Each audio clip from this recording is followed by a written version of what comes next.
17 अप्रैल को जब ये बिल रखा गया संसद भवन में, तो उसमें 2-3 बिल थे। पहला था नारी शक्ति वंदन अधिनियम को लागू करने की बात थी।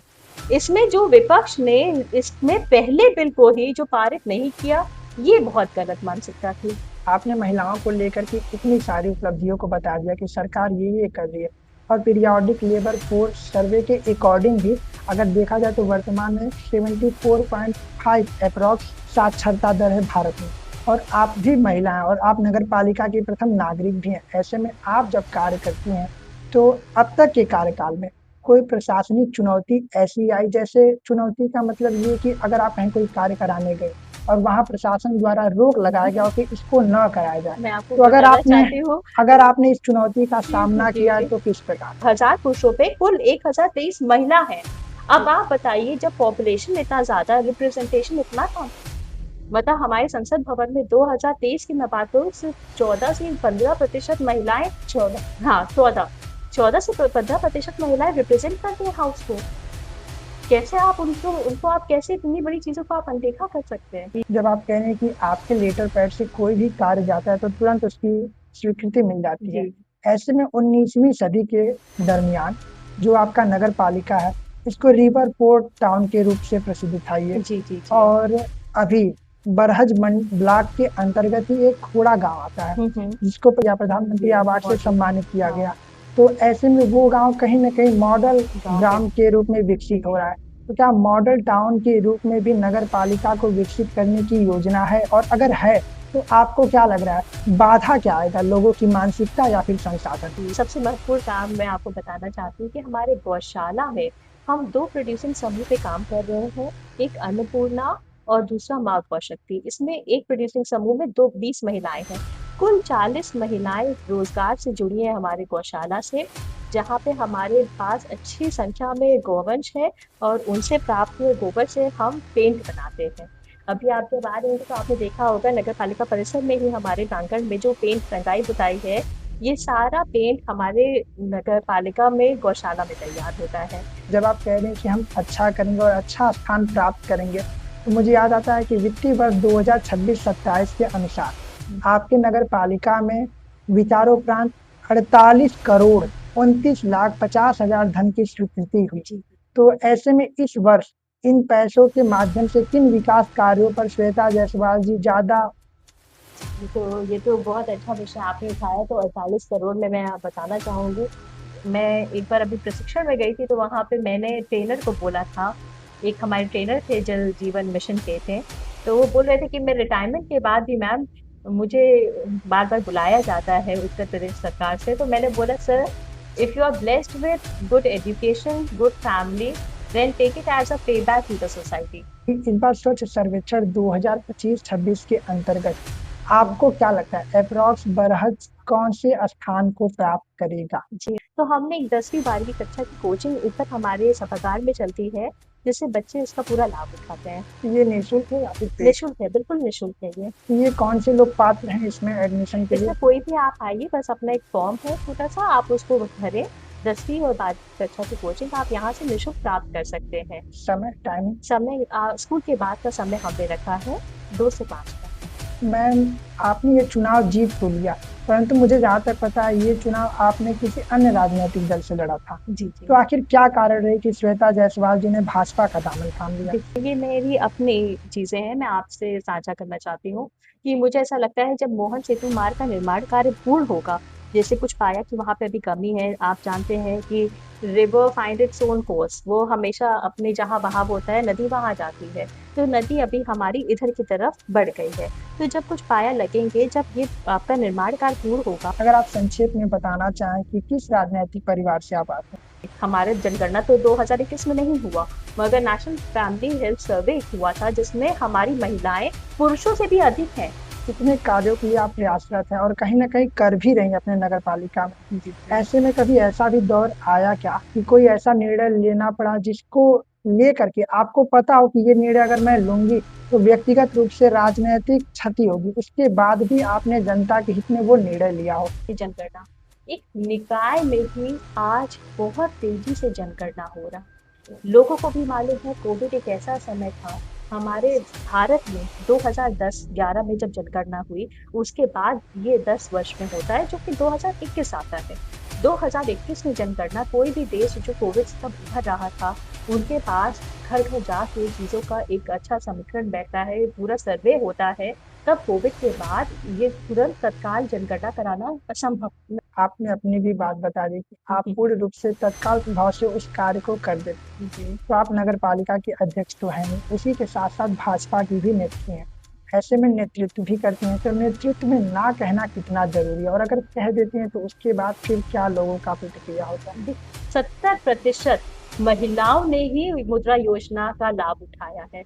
तो इसलिए मैं बोलूंगी कि हमारी माताएं बहनें जानती हैं। अब तक के कार्यकाल में कोई ऐसा प्रमुख बड़ा कार्य जो आप बताना चाहें? मैं इतने लोगों का इंटरव्यू कर लिया, परंतु मुझे लगता है कि आप पहली नगर पालिका की अध्यक्ष हैं जो रोजगार भी सृजन कर रहे हैं, जी। और 40 से ज्यादा की संख्या में लोगों को आपने रोजगार दे रखा है। हम्म। ऐसे में मेरा प्रश्न ये है, ये मनसा कहाँ से आ रहा है, ये आइडिया कहाँ से आ रहा है? देखिए क्या बोल रहे हैं कि मेरे पास सिर्फ 2 साल का कार्यकाल बचा है, बतौर अध्यक्ष। तो इस कार्यकाल का जी जी। अगली योजना क्या है श्वेता जायसवाल जी?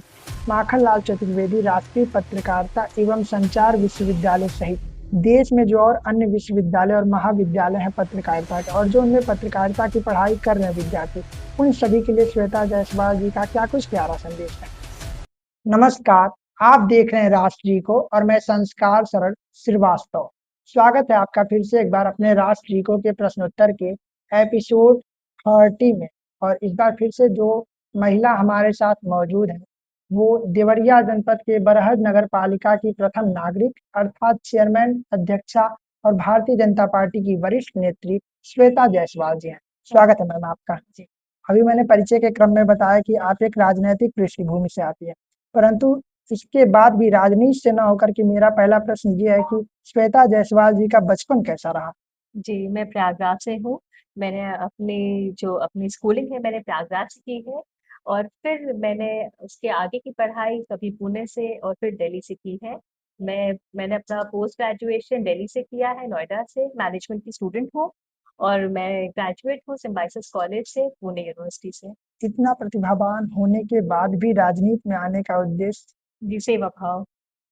क्योंकि मैं जहाँ रहती हूँ, मुझे लगता है कि मेरा एक परिवार हमेशा से राजनीति में रहा है।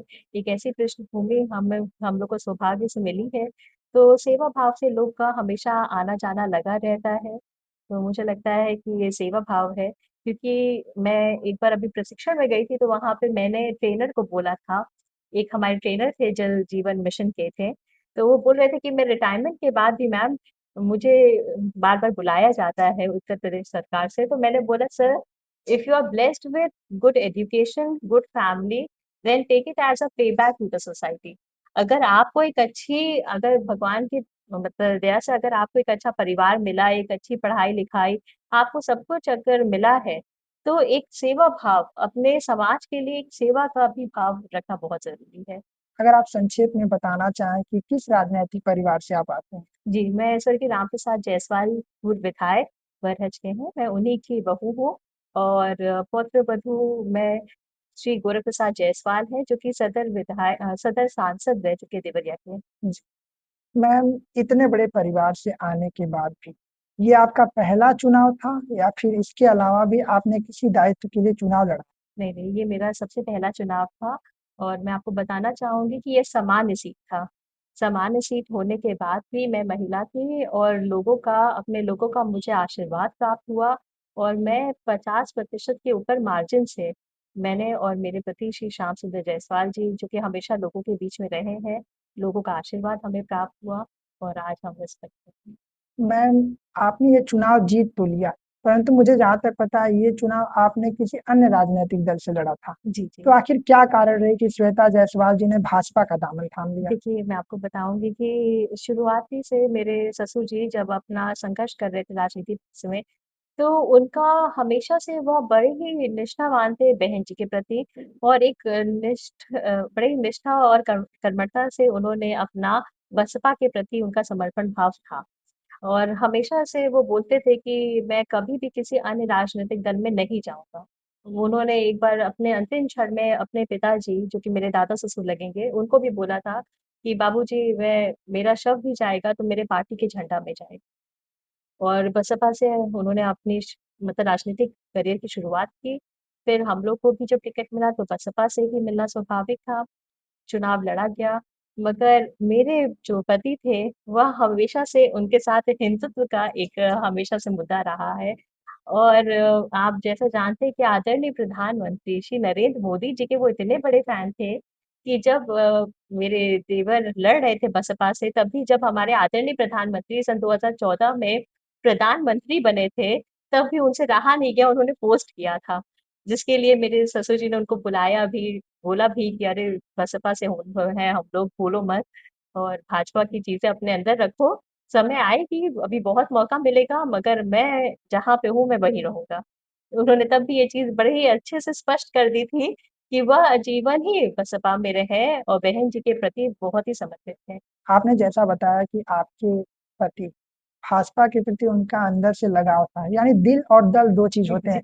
तो दिल से वो भाजपा के साथ थे और दल से देखिए, बसपा अब के मैं साथ तो ये थे। बोलूँगी कि ये अब हमारे भारत में जो हमें इतिहास जो अभी इस पीढ़ी को इतिहास बताया जा रहा है, तो हम भारतीयों के अंदर भारतीयता की भावना भाजपा से जगती है। जी। और ये बहुत एक ऐसा पहल है, एक ऐसी चीज़ें हैं जो हमें हम आत्मीयता हमारा अपने आप समर्पण भाव भारतीय जनता पार्टी के प्रति हो जाता है। लोग राजनीतिक लाभ के लिए एक पार्टी से दूसरी पार्टी जा सकते हैं, मगर यह मुझे लगता है कि अगर भारतीय जनता पार्टी से कोई एक बार जुड़ गया, तो वो आजीवन यहीं का होके रह जाएगा। मैम, अभी हम भाजपा पर फिर से एक बार लौटेंगे, जी। पर अभी हम हाँ। नगर पालिका से जुड़ा हुआ जो मेरा पहला प्रश्न है वो ये है कि चेयरमैन बनने के बाद हुँ। आपने सबसे पहले कौन-सा निर्णय लिया? जी। हम लोग ने अपना एक संकल्प पत्र जारी किया था जिसमें हमारी एक ये नगर पालिका बहुत बड़ी पुरानी है, देवरिया से भी पुरानी नगर पालिका है, मैं आपको बताना चाहती हूँ। और यहाँ पे हमारे जो नगर के बच्चे हैं, उनको अपनी अच्छी शिक्षा प्राप्त करने के लिए देवरिया जाना पड़ता था। तो मैंने ये अपने संकल्प पत्र में रखा था कि हमारे बच्चों को हम नगर में ही एक अच्छी व्यवस्था, एक अच्छा कोचिंग के लिए उनको दे दें, 10 और 12वीं कक्षा की कोचिंग के लिए, ताकि वो छोटे बच्चे यहाँ पे भी रह के अपनी अच्छी तैयारी कर सकें और अच्छे अंक प्राप्त करके उत्तीर्ण होकर के आगे अपनी पढ़ाई कर सकें। तो हमने एक 10वीं 12वीं कक्षा की कोचिंग ऊपर हमारे सभागार में चलती है, जिससे बच्चे इसका पूरा लाभ उठाते हैं। ये निःशुल्क है या फिर पेड? निःशुल्क है, बिल्कुल निःशुल्क है ये। तो ये कौन से लोग पात्र हैं इसमें एडमिशन के लिए? इसमें कोई भी आप आइए, बस अपना एक फॉर्म है छोटा-सा, आप उसको भरें। 10वीं और 12वीं कक्षा की कोचिंग आप यहाँ से निःशुल्क प्राप्त कर सकते हैं। समय, टाइमिंग? समय स्कूल के बाद का समय हमने रखा है 2 से 5 का। तो ये निःशुल्क आप चेयरमैन बनने के बाद से ही जी, जी। और प्रारंभ मैं करें? आपको बताना चाहती हूँ, ये सिर्फ़ हमारे नगर तक सीमित नहीं है। हमारे पास आस-पास गाँव के भी भलवनी, करुणा, कपरवार बहुत से बच्चे यहाँ पे आते हैं, जो कि यहाँ पे आके अपना शिक्षा प्राप्त करते हैं और अच्छी तैयारी करते हैं और अच्छे अंक भी प्राप्त करते हैं। मेरा अगला प्रश्न ये है कि इस बार स्वच्छ सर्वेक्षण 2025-26 के अंतर्गत हुँ। आपको क्या लगता है अप्रॉक्स बरहज कौन से स्थान को प्राप्त करेगा? जी, अगर 25-26 की बात करें तो मैं बताऊँगी पिछला वर्ष हमारे स्वच्छ सर्वेक्षण के लिए उतना अच्छा नहीं था। मगर हाँ, सन 2023-24 में हमने उत्तर प्रदेश में छठी रैंक आई थी, मंडल स्तर पे हमारी तीसरी रैंक थी।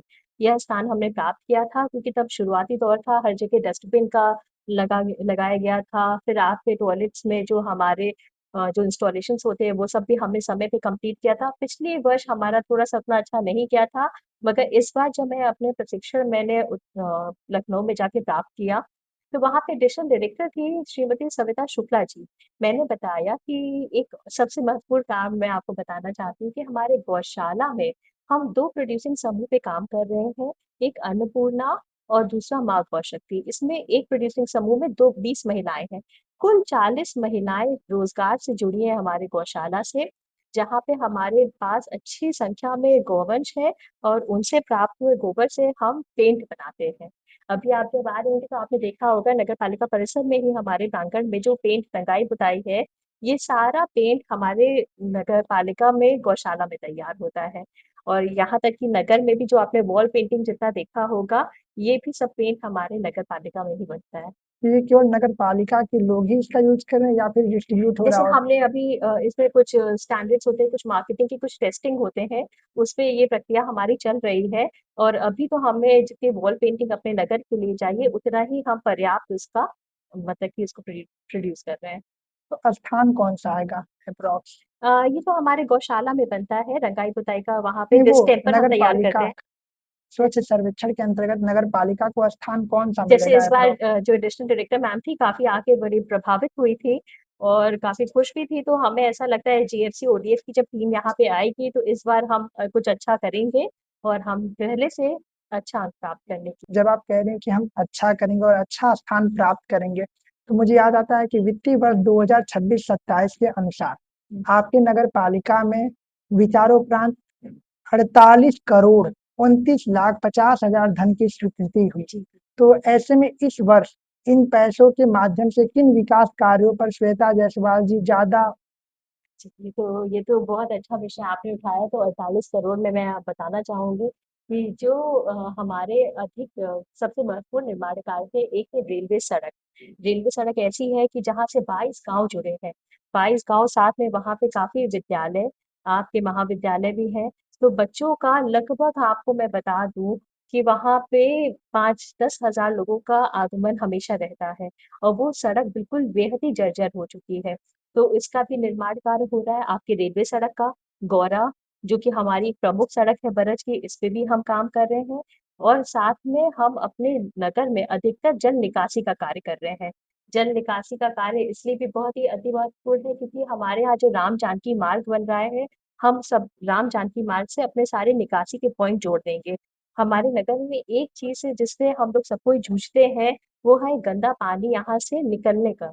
कोई प्रवाह का कोई ऐसा मतलब कि था नहीं हमारे पास सॉल्यूशन, मगर अब हमने क्या किया है, जो जल निकासी से हम अपने राम जानकी मार्ग को कनेक्ट कर रहे हैं, तो सारा गंदा पानी राम जानकी के मार्ग से नाले के होते हुए निकल जाएगा। इतने सारे कार्यों को जब आप कर रही हैं, तो मैंने आपके बगल वाले जनपद मऊ जनपद में जो लोग प्रतिनिधित्व कर रहे हैं अपने अपने नगर पंचायत के, तो मैंने उनसे प्रश्न किया तो उन्होंने कहा कि मेरे गृह जनपद के मंत्री जी हैं, इस कारण मुझे इतना कार्य मिल पा रहा है और हम कर पा रहे हैं। और जबकि आपका जनपद मंत्री जी का गृह जनपद नहीं है, उनके बगल वाला देवरिया जनपद है और मंत्री जी मऊ जिले से आते हैं।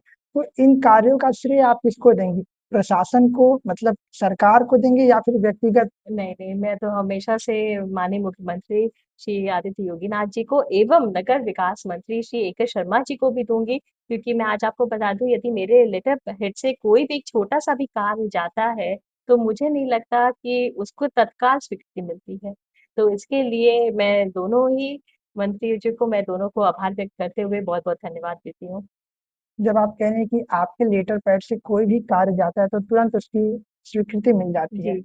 ऐसे में 19वीं सदी के दरमियान जो आपका नगर पालिका है, इसको रिवर पोर्ट टाउन के रूप से प्रसिद्ध था ये। जी, जी, जी। और अभी बरहज ब्लॉक के अंतर्गत ही एक खोड़ा गांव आता है, हुँ, हुँ। जिसको या प्रधानमंत्री जी, आवास से मॉडल सम्मानित किया हाँ, गया। तो ऐसे में वो गांव कहीं न कहीं मॉडल गाँव के ग्राम के रूप में विकसित जी। हो रहा है। तो क्या मॉडल टाउन के रूप में भी नगर पालिका को विकसित करने की योजना है? और अगर है, तो आपको क्या लग रहा है, बाधा क्या आएगा, लोगों की मानसिकता या फिर संसाधन? संसाधन मानसिकता कभी नहीं रहती क्योंकि देखिए ये एक धार्मिक नगरी है और मैं एक महिला होने के नाते मैं बोलूँगी कि जब मैं एक प्रतिनिधित्व करने की बात आई, जब मैं चुनाव में हुई उतरी, जिस तरह से लोगों का आशीर्वाद प्राप्त हुआ, एक होता है ना महिलाओं को एक्सेप्ट करना, एक्सेप्टेंस सबसे बड़ी चीज़ होती है।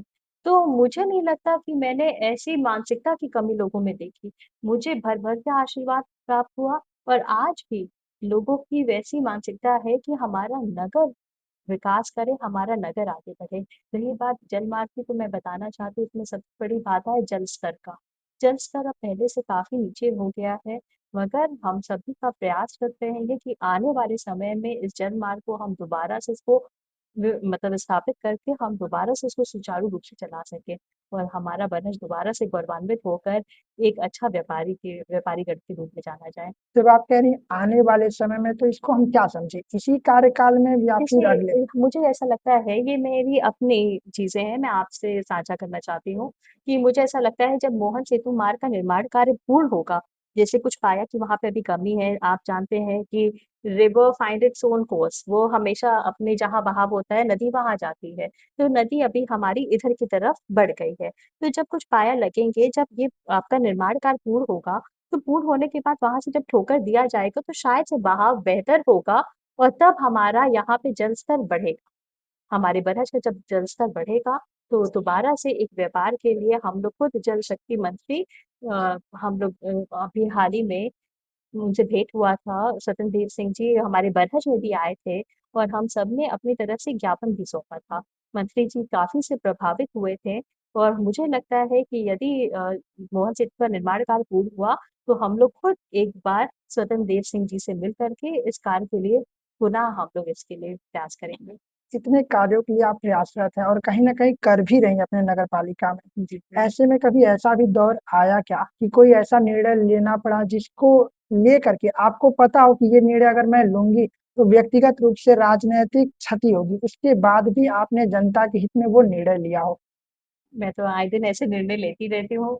देखिए, मैं ये बोलूँगी कि जब महिला किसी पद का प्रतिनिधित्व करती है, तो वह ये जानती है कि एक गलत निर्णय आने वाली पीढ़ी, आने वाली बेटी बहुओं के रास्ते को बाधा डाल सकता है। तो जब हम इस पद पे बैठते हैं, तो हम बड़े ही मतलब जो भी निर्णय लेता है, बड़े ही सूझबूझ के साथ लेते हैं कि हमारी एक गलत निर्णय से कल को आने वाली पीढ़ी किसी ना तरह से उससे प्रभावित ना करे। इसीलिए मैं तो यही जानती हूँ कि जब इस आप कुर्सी पे रहते हैं, तो आपका सिर्फ़ और सिर्फ़ एक मंशा रहता है, वो है जनहित का कार्य और उसमें किसी भी प्रतिनिधि को पीछे नहीं हटना चाहिए। आपने अभी महिलाओं की बात की। ऐसे में अभी केंद्र सरकार ने नारी शक्ति शक्ति वंदन वंदन अधिनियम। अधिनियम को पारित करने के लिए प्रयास किया, जी। पर किसी कारणवश नहीं हो पाया और वर्तमान में अपने देश में मेंबर ऑफ पार्लियामेंट अगर महिलाओं की संख्या देखी जाए तो 75 है, 75 है और वो चाहते थे कि नारियों की इसमें सहभागिता बढ़े, परंतु विपक्ष के द्वारा इसे पास करने से रोका गया। तो इसको आप कैसे देखती हैं? देखिए, ये वो एक बहुत बड़ा विषय है।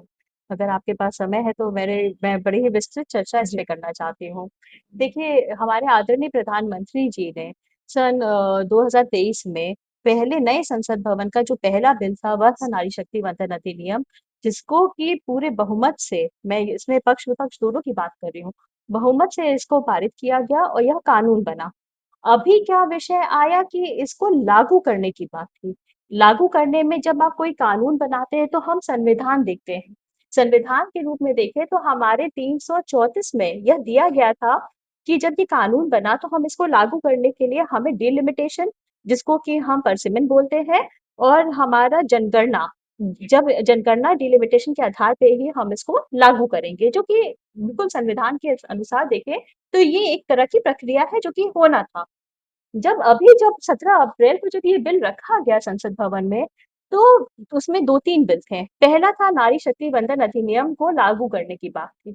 इसमें जो विपक्ष ने इसमें पहले बिल को ही जो पारित नहीं किया, ये बहुत गलत मानसिकता थी।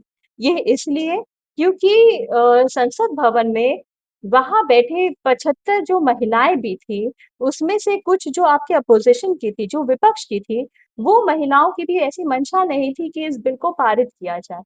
मैं एक उदाहरण के रूप में चाहे मैं मतलब सोनिया गांधी जी की जो सुपुत्री वहाँ बैठी थी, मैं प्रियंका गांधी जी के लिए भी बोलूँगी कि जब उनकी माताजी भी आईएनसी की प्रेसिडेंट बनी, इंडियन नेशनल कांग्रेस जी। की वो प्रेसिडेंट बनी, तो मूल रूप से तो वो भारत की है नहीं। मगर एक महिला जब वहाँ पे प्रतिनिधित्व कर रही थी, वो भी कांग्रेस पार्टी जिसमें सब नेता हमारे भारत के ही हैं, तो लोगों को उनका एक्सेप्टेंस मिला। उनकी जो दादी इंदिरा गांधी जी जब वो प्रधानमंत्री बनी थी, हम भारतीयों ने उनको एक प्रधानमंत्री के रूप में एक-एक भारतीय ने उनको आशीर्वाद दिया, उनको एक्सेप्ट किया था। तो आज जब महिलाओं की बात आई, तो प्रियंका गांधी की ऐसे कटाक्ष भरे शब्द कि नहीं ये पारित होना नहीं होना चाहिए, इसमें डिलिमिटेशन जनसंख्या आप डिलिमिटेशन वाले बिल पे आप रोक लगाते, आप डिलिमिटेशन नहीं पास करते, आप परसिमन पे 10 बार चर्चा कराते, 10 बार उसको संसद भवन में उठाते, उसमें सुधार करवाते। मगर पहला बिल यदि नारी शक्ति वंदन अधिनियम पे लागू करने का था, तो उसको पारित ना होने देना, यह उनकी बड़ी ही गंदी मानसिकता थी विपक्ष की और जिसकी तो मैं बेहद निंदा निंदा करती पर हूँ। उन्होंने कहा कि परिसीमन के बहाने ये पर सीटें ये आपका दूसरा बिल था ना, डिलिमिटेशन आपका दूसरा बिल था। आप दूसरे बिल पे रोकते। अच्छा आपको मालूम होगा 2023 में जब मनमोहन सिंह जी भी इस बिल को लाए थे, तब उन्होंने क्या बोला था कि हमारे पास 100 सीटें हैं, 33% यदि हम आरक्षण करते हैं, तो हम एक काम करते हैं, हम कुल सीट की संख्या 133 बनाते हैं। तब आपने क्यों नहीं बोला कि नहीं हम 33 में से 100 में से हम 33 जो सीटें हैं ये महिला के लिए करेंगे और हम बाकी जितने हैं 67 सीट्स हम पुरुष के लिए करेंगे। तब आपने ये चीज़ अगर आप जिस तरह राहुल गांधी जी अभी बोल रहे हैं कि हम जो हमारी 543 सीट्स हैं, हम इसमें से आप 33% लागू करिए, ये कैसे संभव हो सकता है? जो अभी हमारे जो एमपीज़ जो कि पार्लियामेंट में बैठे हैं, आप किसकी कुर्सी पे आप लगा सकते हैं? ये एक डिलिमिटेशन एक कमीशन होती है, ये एक ऑटोनोमस बॉडी होती है जो कि कॉन्स्टिट्यूएंसी उसकी पॉपुलेशन उसके आधार पर रिजर्वेशन करती है। ये डिलिमिटेशन कमीशन का काम है, कुछ जिसका जो काम है उसको करने दीजिए। आप उस बिल को रोकते, आप उस पे चर्चा करते, आप उस पे पुनः विचार करते, उसमें जो कमियां थी उसका संशोधन कराते। तो इसमें क्या देखा जाए कि सारा का सारा दोष विपक्ष का ही है। देखिए विपक्ष ने कभी भी नारी शक्ति वंदन मैं विमेन रिजर्वेशन नारी शक्ति वंदन तो अभी कानून बना है, मैं विमेन रिजर्वेशन की बात करूं तो विपक्ष ने कभी भी विमेन रिजर्वेशन के बिल को उन्होंने कभी भी उसकी स्वीकृति नहीं दी। 2023 में यदि जब ये कानून बना था तब भी उनके ऊपर प्रेशर था, क्योंकि हमारे आदरणीय प्रधानमंत्री ने पहला बिल ही इसको ऐसा रखा था। तब बहुमत से इन्होंने लाया तो मगर उसको लागू करने में इनको मालूम था और वही अड़चन पे ये बार बार काम कर रहे हैं। इनकी मानसिकता ऐसी रही है कि यह कभी भी इसको पारित नहीं होने देंगे। मगर मैं इस पे आदरणीय प्रधानमंत्री एवं गृह मंत्री श्री अमित शाह जी पे भी बोलूंगी कि कहीं न कहीं मुझे लगता है कि हमारे ऐसे 2 नेता प्रतिबद्ध भी हैं कि महिलाओं को उनकी पॉपुलेशन के आधार पर रिप्रेजेंटेशन ज़रूर मिलेगा। क्योंकि रिप्रेजेंटेशन की मैं बात करूँ तो सन 2011 का यदि आप उठाएँ जनगणना का अगर आप फिगर देखें तो 1000 पे कुल हमारी महिलाएँ थी तब के समय पे मैं बता रही हूँ 900 मतलब 943 943 और यह अभी हाल ही में हमारे जनगणना तो 2021 में नहीं हुआ, मगर नेशनल फैमिली हेल्थ सर्वे एक हुआ था जिसमें हमारी महिलाएं पुरुषों से भी अधिक हैं। 1000 महिला पे कुल हमारी 1030 हजार पुरुषों पे कुल 1023 महिला है। अब आप बताइए जब पॉपुलेशन इतना ज्यादा रिप्रेजेंटेशन इतना कम, मतलब हमारे संसद भवन में 2023 की मैं बात करूँ सिर्फ 14 से 15% महिलाएं 14 हाँ 14 से 15% महिलाएं रिप्रेजेंट करती है हाउस को। कैसे आप उनको उनको आप कैसे इतनी बड़ी चीजों को आप अनदेखा कर सकते हैं? वही विपक्ष बार बार आरोप लगा रहा है कि परिसीमन के कारण इनका परसिमन मंशा था। परसिमन और दूसरा बिल था। एक मुद्दे पर नहीं, विपक्ष किसी विषय को नहीं मानता है। देखिए जैसे अगर अभी आप उनसे कह मैं दीजिए। आपको बता रही हूँ, देखिए जनगणना एक निकाय में भी आज बहुत तेजी से जनगणना हो रहा है। लोगों को भी मालूम है कोविड एक ऐसा समय था हमारे भारत में 2010-11 में जब जनगणना हुई, उसके बाद ये 10 वर्ष में होता है जो कि 2021 आता है। 2021 में जनगणना कोई भी देश जो कोविड से तब उभर रहा था उनके पास घर घर जाके चीजों का एक अच्छा समीकरण बैठता है, पूरा सर्वे होता है। तब कोविड के बाद ये तुरंत तत्काल जनगणना कराना असंभव। उसके बाद 2024 का इलेक्शन आया, बीच में इन्होंने क्या किया कि जातिवाद सेंसस की बात कर दी। एक समय यही था कि मुलायम सिंह यादव जी ने बोला था कि जातिगत जनगणना नहीं होगी और तब कांग्रेस मानी थी, तो हमारा 2000 का जो जनगणना था वो जातिगत जनगणना नहीं था। मगर 2021 में जब जनगणना की बात आई, जब 2023 में इसको चालू कराना जा रहे थे तब उस पे ये मुद्दा रखा गया कि नहीं अब हमें जातिगत जनगणना चाहिए, जिसकी वजह से फिर थोड़ा विलंब हुआ। और आज मैं आपको बता रही हूँ मैं एक छोटे से निकाय की अध्यक्ष हूँ। हमारे यहाँ सब जगह जनगणना बहुत तेजी से हो रहा और इस पे सख्ती से कार्रवाई भी किया जाएगा यदि कोई भी कर्मचारी इसमें विलंब करता है या इसके प्रति अपनी निष्ठा नहीं दिखाते। सबको बोला जा रहा है कि आप तत्काल जो आपको समय सीमा निर्धारित है आप उस पे जाकर अपना रिपोर्ट सबमिट करें। ऐसा नहीं है सरकार ने अब कोई मंशा थी या कुछ ऐसा कि जनगणना नहीं होने दिया, तब समय अनुकूल नहीं था, अब समय है। जनगणना बहुत तेजी से हो रहा। मैं तो आशा करती हूँ जहाँ जनगणना खत्म होगा डिलिमिटेशन कमीशन अपना काम करे, परिसीमन अपना काम करे, तत्काल परिसीमन करके नारी शक्ति वंदन अधिनियम को इस बार लागू करने के लिए एक अच्छी पर हमें चर्चा की भी जरूरत नहीं है, जो नियम अनुसार है तत्काल प्रभाव से उसको लागू कर दिया जाएगा। ये एक विषय नहीं है। अगर विपक्ष के पास हम भी जाते हैं, अगर उनसे कह दें कि अरविंद पनगड़िया जो 16वें वित्त आयोग के अध्यक्ष है, उन्होंने एक शोध पत्र जारी किया। उसमें उन्होंने बताया कि भारत में गरीबी दर 2011-12 के अनुसार 21.7% थी। वहीं 23-24 में जब उन्होंने सरकार को रिपोर्ट सौंपी अपने शोध पत्र की, तो उन्होंने उसमें बताया कि 2.3% ही गरीबी दर बचा है। इसके बाद भी यदि डाटा को हम ले जाकर के विपक्ष के पास दिखाते तो उनका कहना होता है कि ये भाजपा द्वारा बनाया गया डाटा है। वैसे बेरोजगारी दर को भी अगर हम बताते हैं तो उसको भी वो नहीं मानते। उसी प्रकार नारी शक्ति वंदन अधिनियम को भी पास करने से वो कहीं न कहीं एकदम से सफल हो गए।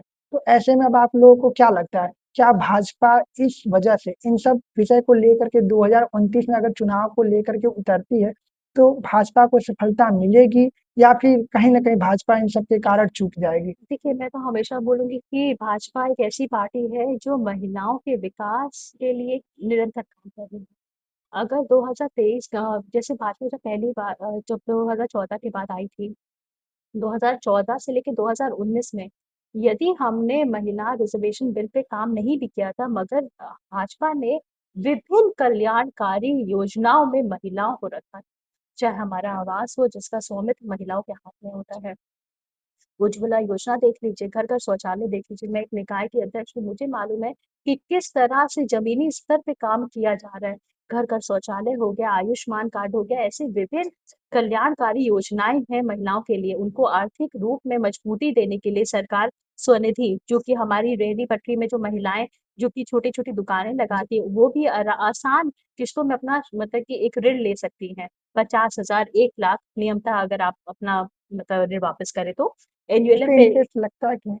नहीं। और साथ में इसमें ये भी है कि अगर यदि कोई अगर रेहड़ी पटरी वाले हमारा ऋण आपका बैंक में देने में सक्षम नहीं है, तो उनको माफ भी कर दिया जाता है। कितने दिन इसके के लिए अंदर? इसका एक है नियम, वो तो बहुत इलैबोरेट फॉर्म में हो जाएगा। फिर एन्युलम की बात करें, यदि कोई महिला हमारी जो छोटा बहुत व्यवसाय चलाना चाहती है, कोई छोटा मोटा दुकान या पार्लर चलाना चाहती है, उनके लिए आराम से 2 लाख का ऋण उपलब्ध किया जाता है। एक मुद्रा योजना जो कि बड़ी बड़ी उद्यमी मतलब उद्यम के लिए, उद्योग के लिए महिलाओं को, जिसमें 70% महिलाओं ने ही मुद्रा योजना का लाभ उठाया है। तो इसलिए मैं बोलूंगी कि हमारी माताएं बहनें जानती हैं, यह सरकार ऐसी है, चाहे बेटी बचाओ बेटी पढ़ाओ से लेकर के बेटियों के मतलब कि शुरू से लेके अंत तक की इतनी योजनाएं हैं महिलाओं के लिए। बस हमें क्या करना है कि महिलाओं को उन लाभ से, उन लाभार्थियों को जोड़ना है। आपने महिलाओं को लेकर के इतनी सारी उपलब्धियों को बता दिया कि सरकार ये कर रही है, और पीरियोडिक लेबर फोर्स सर्वे के अकॉर्डिंग भी अगर देखा जाए तो वर्तमान में 74.5 अप्रॉक्स परसेंटेज के अनुसार साक्षरता दर है भारत में।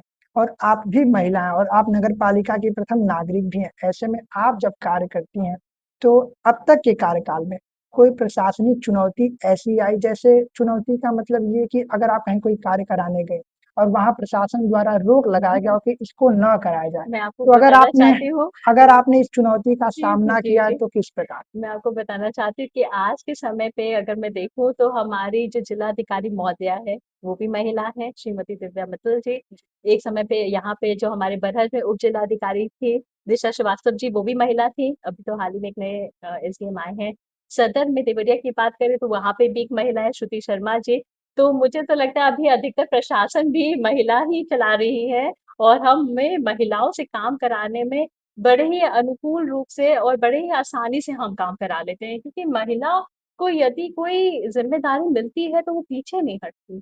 वो देर सबेर आप एक फोन से भी आप बोले कि ये छोटा सा प्रकरण है मैम इसको देख लीजिए, तत्काल प्रभाव से उस पे कार्य। मैं अपनी भी बात करूँ तो मेरे पास एक फ़ोन आता है कि दीदी ऐसी-ऐसी बात है। मैं वैसे भी अपने कार्यालय में उपस्थित रहती हूँ। मैं नियमित अपने कार्यालय में नगर पालिका में आती हूँ, और इसके अलावा भी यदि कोई एक फ़ोन भी मेरे पास आ जाता है तो मैं उस पे तत्काल प्रभाव से कार्य करती हूँ। तो मुझे लगता है कि अगर महिला को ज़िम्मेदारी मिलती है, चाहे शासन हो चाहे प्रशासन हो, वह पूर्ण रूप से उसको पूरा करने का कार्य करती हैं। आपने अपनी भी बात बता दी कि आप जी, पूर्ण रूप से तत्काल प्रभाव से उस कार्य को कर देते हैं। जी। तो आप नगर पालिका की अध्यक्ष तो हैं ही, उसी के साथ साथ भाजपा की भी नेत्री हैं।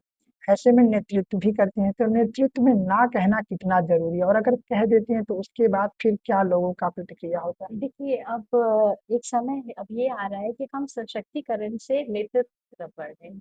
और नेतृत्व जब आप करते हैं तो आप महिला पुरुष नहीं देखते, आप सिर्फ लोगों का हित देखते हैं। तो मैंने जिस तरह से बताया कि हम निर्णय तभी लेते हैं जो जनहित का कार्य होता है। और मुझे लगता है कि यही उचित है कि इस कुर्सी पे बैठे कोई भी जनप्रतिनिधि हो तो वो जनहित के कार्य को प्रथम प्राथमिकता देते हुए ही निर्णय ले, और ना करने का तो कोई सवाल ही नहीं, नहीं, क्योंकि कई बार ऐसा होता है कि कुछ ऐसे कार्य लोग लेकर के आते हैं जो असंभव हो, पर वो चाहते हैं कि हो जाए। असंभव कुछ नहीं होता। आप ही करने की मंशा होती है, क्योंकि हम लोग को तो बोला जाता है कि असंभव को भी संभव बना दे। तो मुझे नहीं लगता ऐसा कोई भी कार्य होता है जीवन में जो असंभव होता है। चलिए, ये बहुत बड़ी बात आपने कहा। जी, जी। आप जब कार्य करते हैं, तो लोग आपके कार्यों से हट कर के भी क्या आपकी छवि को भी जज करते हैं क्या? देखिए, ये तो महिला अगर कहीं पे भी जाएँगे, किसी भी नहीं, फ़ील्ड में जाएँगे, ये एक स्वाभाविक सी चीज़ है। तो एक जजमेंट होता है, मगर मुझे लगता है अगर आपकी कार्यशैली अच्छी होती है, तो एक समय आता है कि लोग उसको करना बंद कर देते हैं। जैसे शुरुआती दौर था जब मैं नगर पालिका अध्यक्ष बनी थी, सन 2023 की मैं बात कर रही हूँ। तो फ़ेसबुक पे हमारी नगर के कुछ ऐसे लोग थे, मैं किसी को चाचा बोलती थी, किसी को भाई बोलती हूँ। स्टार्टिंग में कुछ हुई थी ऐसी प्रक्रिया, कुछ ऐसा उनकी तरफ से कुछ प्रतिक्रियाएँ शुरू हुई थी। मगर अब मैं बोलूँगी तो एक समय आता है लोग आपकी सिर्फ़ कार्यशैली देखते हैं, वो आप पे तीखा-टिप्पणी करना बंद कर देते हैं। अब तक के कार्यकाल में कोई ऐसा प्रमुख बड़ा कार्य जो आप बताना चाहें? जी, पहले तो रेलवे सड़क जिसके लिए तो मैं बोलूँगी कि मैंने बहुत मेहनत की थी और भगवान की दया से और साथ ही साथ मैं बताऊँगी कि मेरे पति भी श्री श्याम सुंदर जायसवाल जी भी हमारे जो ग्रामीण विकास मंत्री हैं यहाँ के और हमारे सांसद हैं, श्री कमलेश पासवान जी के पैर से हम लोग लग के गए थे डीआरएम ऑफिस इसकी स्वीकृति कराए और इसके फंड के लिए हमारे नगर विकास मंत्री जी की एके शर्मा जी तत्काल उन्होंने फंड भी हमें सैंक्शन किया और अब वह कार्य आपका चालू होने वाला है। इसी महीने से वह कार्य शुरू होगा। तो यह मेरे कार्यकाल का सबसे बड़ा कार्य है और मैं देखती हूँ कि मुझे लगता है कि ये एक ऐसा काम है जो मैं बोल सकती हूँ कि अपने 5 साल के कार्यकाल में मुख्य सड़कों के साथ-साथ मैंने ये कार्य भी किया। साथ में अपनी महिलाओं को भी मैंने रोज़गार से जोड़ने का काम किया। एक तो मैंने जिस तरह आपको गौशाला में बताया कि मैंने 40 महिलाओं को गौशाला से जोड़ा है। उनको रोजगार से जोड़ा है। साथ में हम एक कूड़ा से कच्चन एक समूह बनाए हैं, जिसमें महिलाएं हमारी कूड़ा छांटती हैं, उनको बिनती हैं। ये समूह ऐसा है जिसमें कम से कम 10 महिलाएं कार्य कर रही हैं। महिलाएं ऐसी हैं कि जो कोई भी काम को छोटा या बड़ा नहीं समझती। जब रोजगार की होती है, जब घर चलाने की बात होती है, वो सारे काम बहुत अच्छे से पूरी निष्ठा के साथ करती हैं। तो इसीलिए ये काम भी एक ऐसा है जिससे कुछ महिलाएं रोजगार से जुड़ी हैं और मेरे लिए यही असल मायने में एक मानव विकास होता है कि हम जब लोगों को रोजगार से जोड़ें।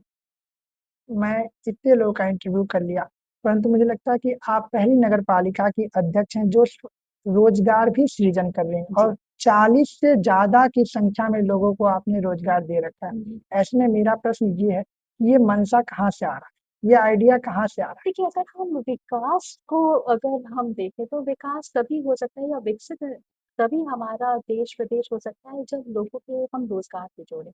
ये एक बहुत ही महत्वपूर्ण चीज होती है और मैं क्या मुझे लगता है अन्य जनप्रतिनिधि को भी ये सोचना चाहिए कि हम कैसे लोगों को उनके एक अच्छे जीवन यापन के लिए उनको सहयोग कर सकें। हम उनको घर बैठे सहयोग तो नहीं दे सकते मगर हाँ छोटे मोटे रोजगार से जैसे वन डिस्ट्रिक्ट वन प्रोडक्ट हमारे माननीय मुख्यमंत्री जी का है विजन है और फिर ऐसी कई ऐसी चीजें हैं जो हम छोटे छोटे रोजगारों से मैं स्वनिधि में बहुत ध्यान देती हूँ मैं ताकि हमारे रेहड़ी पटरी वाली महिलाएं हैं हम उनको किस तरह रोजगार से क्योंकि हमारे यहाँ नदी है लोग नदी में मेले में हमेशा आते रहते हैं तो उनको मैं खुद स्वनिधि में लगती हूँ कि कितनी हमारी महिलाओं को लोन मिला है नहीं मिला है उनको छोटा मोटा ऋण चाहिए तो मैं तत्काल उसको दिलाती हूँ ताकि क्योंकि मुझे मालूम है कि वो एक महिला अपना पूरा परिवार अपने बच्चों की शिक्षा वो पूरा उसी रोजगार से करेंगे। कोई ऐसी मांग जो आपने शासन प्रशासन से कर रखा हो कि नगर पालिका को ये हम देंगे सरप्राइज के रूप में और वो जनता को ना पता हो परंतु आपने शासन प्रशासन से ये मांग कर लिया हो कि नगर पालिका में ये होना चाहिए, क्या कोई ऐसी योजना है जी, क्या? बस हमारा कुछ घाटों का सुंदरीकरण है, जिसको हम लोग वैश्विक नगरोदय योजना के तहत हमने एक मतलब डीपीआर बना के सौंपा है और फिर कुछ ऐसे हमारे मल्टीपर्पज हॉल है, इसका भी निर्माण कार्य जल्दी होने वाला है। तो आशा करती हूँ कि ये सारे कार्य मेरे पास सिर्फ 2 साल का और कार्यकाल बचा है। मैं आशा करती हूँ कि मैं अधिक से अधिक निर्माण कार्य अपने कार्यकाल में करा सकूँ और लोगों को एक अच्छी सुविधा उपलब्ध करा सकूँ। आप जब बोल बोल रहे हैं कि मेरे पास सिर्फ 2 साल का कार्यकाल बचा है बतौर अध्यक्ष। तो ये तो इस कार्यकाल का जी, जी। अगली योजना क्या है श्वेता जायसवाल जी? तो देखिए, ये तो ऐसी चीज़ें होती हैं कि आप निरंतर प्रयास करते रहते हैं और आशीर्वाद आपको लोगों का ही प्राप्त होता है। राजनीति एक ऐसी चीज़ है जहाँ पे लोग आपके अंदर ढूँढते हैं चीज़ें। तो मुझे लगता है यदि अगर कुछ भगवान की अगर ऐसी कोई इच्छा हो या लोगों का कुछ ऐसा मुझे आशीर्वाद मिलेगा, तो बिल्कुल मैं इसके आगे देखूँगी।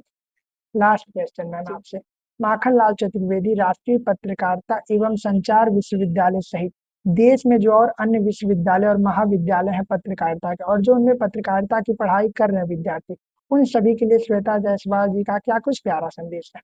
जी, जर्नलिज्म इज़ लाइक हम जैसे कि हम सभी जानते हैं कि हमारे देश का चौथा स्तंभ होता है, तो आप सब एक अच्छे नैतिक रूप में एक अच्छी जर्नलिज्म की अपनी पढ़ाई करते रहें और पत्रकारिता ऐसे भाव से नहीं होना चाहिए कि हम कभी इनके लिए लिखें, कभी उनके लिए। पत्रकारिता हमेशा एक अच्छे भाव से, अच्छी मानसिकता से करें। यह एक ऐसी फील्ड है जिसमें बहुत स्कोप है, आप लोग आगे काफ़ी कुछ कर सकते हैं और सबसे बड़ी बात जन सेवा, जनहित से जुड़ी हुई चीज़ें हैं ये। तो बिल्कुल आप तो करते रहें, आगे बढ़ें, यही मेरी शुभकामनाएँ हैं। आपने अपना कीमती समय दिया, इसके लिए जी, राष्ट्रीय की पूरी टीम आपके प्रति आभार ज्ञापित करती जी, है। बहुत-बहुत धन्यवाद। और आपसे कहना ये है, ऐसा और इंटरेस्टिंग इंटरव्यू देखने के लिए स्टे कनेक्टेड विथ राष्ट्रीय को। धन्यवाद।